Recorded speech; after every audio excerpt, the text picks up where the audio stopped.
Hi people, if you're new to my channel and you like the content, please do subscribe. It's always good to see the subscriber count rising, so um, please feel welcome to subscribe. Before I get into this one, just a quick word on today's news that Dame Maggie Smith has passed away. It's sad news. She was 89.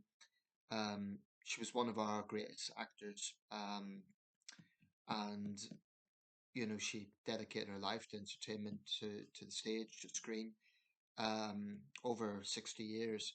Um, so there's been a lot of tributes to that. I've just watched a program with my parents on her acting legacy. I actually remembered some of the roles that are more obscure. People know Professor McGonagall and, of course, the Dowager Countess Grantham in Downton Abbey. But I remember her for there's two roles I recall, like Queen Mary of Teck in All the King's Men, which was a dramatisation about the Gallipoli campaign with David Jason, 1999, and also in Secret Garden, and Mrs. Matlock, two memorable roles, but a great actress. So that's sad news. Certainly, British acting is not the same without her. Um, Now, I want to talk a little bit about one aspect of the Labour Party conference, and just a disclaimer here: I wasn't watching it religiously. I wasn't watching every speech and I wasn't following it in detail.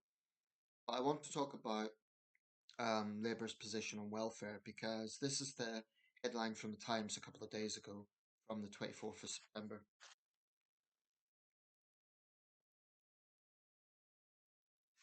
Now, before I get into this, one of the biggest misconceptions about the Labour Party coming from the Tories and the right is they're somehow soft on welfare and they're soft on the unemployed. I honestly think there is no difference when it comes to the language and the attitude that the Labour Party takes. By the Labour Party, I mean the current leadership from the Tories. I mean, we look back to 2010, the austerity era, and Ian Duncan Smith as Work and Pension Secretary, who took a very hard line on the unemployed. And you expect it from the Tories. And I think it's contemptible the way that over 10 years they basically bullied and harassed claimants, with threatening letters from the DWP. There was a culture of sanctions in the DWP. I've spoken passionately about this before because I've been through the system. I've got some idea of what it involves. And by no means have I been in the sort of situations that some people are in.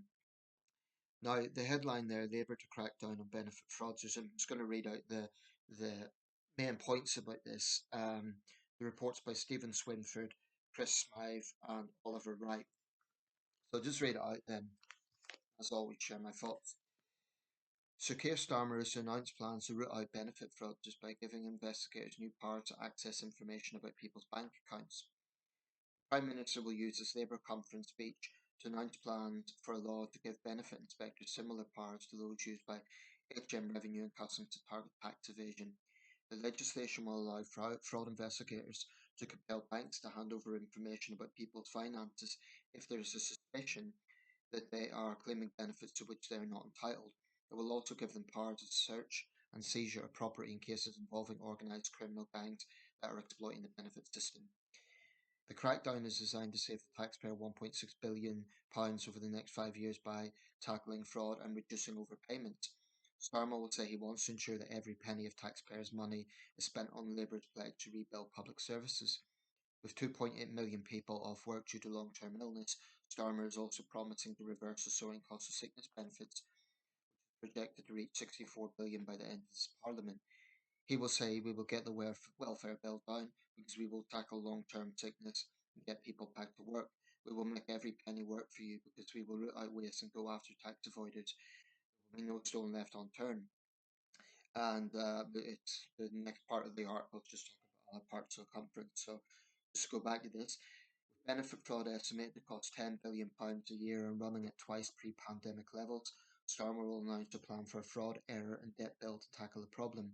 Banks will be required to tell the benefit system if people have savings of page here of more than £16,000, a cut-off point for claiming benefits, or have been abroad for more than the 4 weeks allowed for universal credit claimants. Inspectors will then investigate and seek to recover overpayments. My number one question with this is what sort of safeguards are going to be put in place to ensure that innocent people are not falsely accused of being benefit fraudsters? I mention that because we know that in recent years, genuinely sick people have had threatening letters from the DWP telling them that they're fit to work. There have been cases of people who are literally dying, and in their final weeks of their life, with everything else that is obviously on their mind, they get threatening bureaucratic letters from the DWP. Now, I accept that there is a problem with benefit fraud. Just recently, there was a case of a Bulgarian gang that was raking in, I think it added up to an extraordinary amount of money, um, and they're now serving long prison terms. That does happen, so we shouldn't say that there's no problem. There is a problem. It's wrong, it's fraudulent, it's unfair on the taxpayer. Um, but I do question why, in his first conference as Labour leader, why Starmer and Reeves are choosing to, you know, use this sort of language and make this the focus. I mean, I accept that they need to do something about the problem, but I want to know what safeguards are in place so that they don't go after innocent people. I mean, you get situations, for example, where claimants are accused of frauding the system, and actually what's happened is there has been an administrative error. So I want to know what safeguards are in place so that there isn't this culture of punishment, this culture of sanctions. Because frankly, our welfare system was set up as a safety net for people in hard times. And I think successive governments, and it isn't just the Tories, I think Labour has done this as well. You know, the Blair and Brown government's done it, have been really populist on this, where they try to pitch to the typical Daily Mail reader, you know, the typical Express reader who wants to claim down, you know, crack down on the dole scroungers. This is the mentality I think that is at play here. And 10 billion is a lot of money. You know, it's a problem that has to be dealt with. How is that offset against, for example, multi-billionaires avoiding taxes by having overseas tax havens? It might sound like I'm playing kind of party politics here, or I guess I admit this is an area I'd be much more to the left. If I'm pretty conservative on crime, I'm much more to the left when it comes to welfare because I think that successive governments, Labour and Tory, have shamelessly used populist language on this that it doesn't actually correspond to the whole reality. The vast majority of claimants are not criminals, are not frauding the system, and they don't want to be there because it's soul destroying. Anyone who's ever been through the system knows what it's like. It's not a pleasant thing to go through, where you have someone else, a stranger, scrutinizing everything you do. And I just see no difference between Labour and the Tories. So I wouldn't say that I'm disappointed because, frankly, I kind of expected this. Um, it's the one thing I'll say for Jeremy Corbyn. Now, I did not like Corbyn. I absolutely did not trust his foreign policy, and I'm pleased he didn't become Prime Minister. But when you have a change of government, you do need to have ideological differences.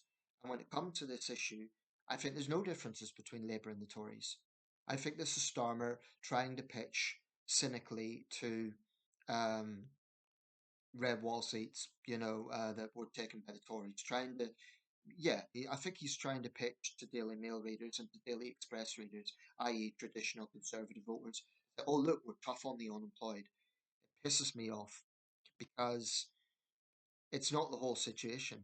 I mean, people might say, oh, you're being too sensitive, they need to do something about this. I accept that they do. I'm just questioning why make this a central focus.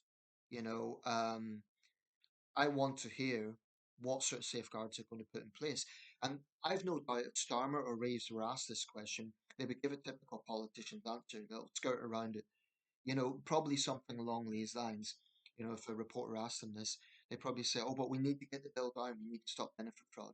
And they'd avoid the question, i.e., what safeguards are they putting in place to stop innocent people getting targeted and unfairly sanctioned and losing money that they are legally entitled to and they need when they've done nothing wrong.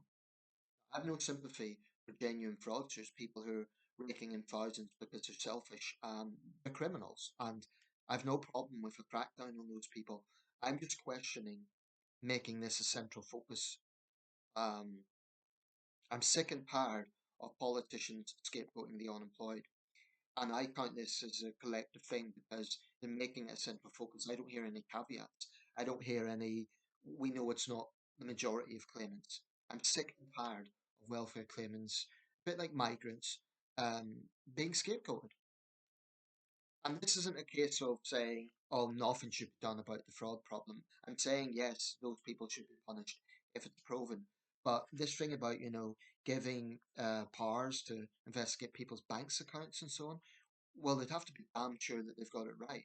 That's a serious invasion of privacy if they're going to make mistakes and go after innocent people. I mean, it is necessary if you get high-level fraudsters like I mentioned, that Bulgarian gang. Um, fair enough, but I just don't like the way this has been made a central focus. Elsewhere at the Liverpool conference, I'm going to come back to this issue. Another thing I want to mention. Let's see, where are we here? Quite a lot of coverage. Obviously, it's the first big Labour conference. I don't think much of Rachel Reeves, quite honestly. I just don't get a good vibe from her. I think she's Tory light. Um, and I think her U-turn regarding bonus culture was unforgivable. This is another thing I find quite galling. They want to crack down on welfare fraudsters, fine. But then Reeves is talking about being a pro-growth councillor, and again, fine, but it's the optics of it. It's the optics of saying, um, we're going to crack down on those people who are on welfare, but we're going to make life easier for those who are getting bonuses. It just pisses me off, quite honestly. Um, I don't get a good vibe from Rachel Reeves, quite honestly. Reeves said she would take tough decisions to fix the economy, but would not dim our ambition for Britain. Um, Reeves addressed anger over the cutting of the winter fuel payment and said she recognised that not everyone in this hall or in this country will agree with every decision I make. Earlier, Labour officials faced boos and jeers in the conference hall after unions complained about moves to delay the conference debate on the cuts. Reeves also confirmed the new role of a COVID corruption commissioner who will review contracts from the pandemic to assess. This is just different details. However, her speech was interrupted by two protesters from climate resistance campaign group who accused the government of pandering to the fossil fuel industry and continuing to sell arms to Israel. After they had been removed, she said, "This is a changed Labour Party, a Labour Party that represents working people, not a party of protest." This expression, frankly, I don't like it. Working people, we're a party of working people, because it's a deliberate way of putting a dividing line between people who have jobs and people who are unemployed. I think it's very cynical. People might say, "Oh, it's a harmless statement. It's about helping those who work hard." But I do think it's a divisive phrase because constant references to working people. Democrats in America do the same thing. Um, I think it's a way of saying it's a bit like a less caustic version of David Cameron's Strivers versus Scroungers. Will help working people, will help working people. The implication being, if you're unemployed, we're going to, not help you and we're going to scapegoat you. It makes me angry. So just in conclusion, I'm disappointed but not surprised. I know I'm old enough to remember the last years of New Labour, and they were just the same. They used the same language about the unemployed. There's really no difference between centrist Labour and the Tories when it comes to how they treat the unemployed. Now, I mentioned Jeremy Corbyn. I do think Corbyn would be more compassionate on this, and the Labour hard left would be. That I still don't trust him on foreign policy at all. But when you have a change in government, a change in party, you do want to see some ideological changes. So I'm not surprised, but I would have liked to see a Labour Party that was frankly more compassionate and less populist in its language about the unemployed. Why not have it so, yes, we'll crack down on benefit fraud, but that's not going to be the central focus of this. They're making it the central focus. And that's what makes me angry. Have it as a policy, but not as the central focus. I'd like to see, because the vast majority of claimants are not raking in thousands in fraudulent claims. So it's stigmatizing millions of people who haven't done anything wrong. I have a big problem with that. And if Starmer and Reid thinks it's easy signing on, I mean, you expect it from the Tories. right? The Tories have always had that nasty streak to them. But Labour should be more compassionate, and it just by compassionate, I'm not saying they should go easy on genuine fraudsters. I'm saying that the language is making this the central focus, and it's disregarding the many people who are honest. And I want to know what Starmer and Reeves are going to do um, to ensure that innocent people aren't caught up in this, because in the last 2 decades, we've seen lots of cases of people hounded by the DWP when they were genuinely sick, falsely implicated for fraud when they'd done nothing wrong. No consideration made of administrative error, of which there were problems. Um, I'm sick and tired of the sanction culture in the DWP. People say, conservatives say, what's a something for nothing culture? Well, that's just plain ignorant. The implication being, all these people get money from the state for nothing in return. There is an issue with the sickness benefit. There's another point about that. It's true there's probably too many people claiming that. Obviously, when you have so many people claiming, that lowers productivity rates. I understand that. But you are going to have more people claiming because we have better understanding today of certain mental health problems and certain problems that wouldn't have been taken seriously in the past that should have been. I don't think that means the British are lazier today. I think it's just that there's a different recognition of what constitutes disability. I mean, in the past, it was this mindset of, well, if you're not in crutches, you're not disabled, or you're not in a wheelchair. But we know we have a better understanding today. I know governments have to make tough decisions. I know they cannot please everyone. I accept that. I just find it disappointing and cynical that they are making this the central focus. Um, it can be a policy, crackdown on fraud, just fine, but they have to make damn sure that they've got it right. And I hope that if people are falsely implicated, they sue the government, sue the DWP um, for mental distress. Because, having a fraud investigator and the threat of possible prison time when you've done nothing wrong is a scary thing. And, someone suffering from anxiety in the first place. Incidentally, there's an irony with this. Starmer apparently is talking about wanting more joy in people's lives. Well, not if their welfare policy is going to be indistinguishable from the Tories. I don't see where the joy comes from. Um, that's my take on it. I appreciate some people would disagree, but I've been through the system and I'm telling you that there is a sanction culture in the DWP. Frankly, it's just too easy to sanction people. That's something politicians never address, or too many politicians don't, I should say. Some do. To be fair, there are Labour backbenchers who are uncomfortable with this and they do speak out, so I give them credit. But I'm a centrist. This is a criticism I have of the Labour centre ground. They're far too like the Tories when it comes to this issue, and it makes me angry. It's lacking compassion and it's lacking actually a consideration of the facts on the ground because most claimants are not fraudsters. Starmer and Reeves aren't even bothering to mention that. Let's just picture the Daily Mail crowd. It makes me angry.